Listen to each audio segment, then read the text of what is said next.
ภรรยาที่ดีเศรษฐีคนหนึ่งได้ขอให้พระพุทธเจ้าสอนลูกสาวที่กำลังจะแต่งดองแล้วไปอยู่ที่บ้านสามีพระพุทธเจ้าจึงได้สอนว่า 1. จงตื่นก่อนและนอนน้ำหลังพ่อแม่ของสามีและคอยเบิ่งแยงหับไส้ทานเว้าจาดีๆต่อทาน 2. จงให้ความเคารพคนที่เป็นที่เคารพของสามีเช่นพ่อแม่พระผู้มีศีลและต้องให้การต้อนรับขับสู่เป็นอย่างดี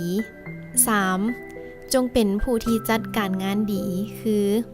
เป็นคนขยันบ่เกียจคร้านในการจัดงานบ้านเฮือนของสามีให้ดี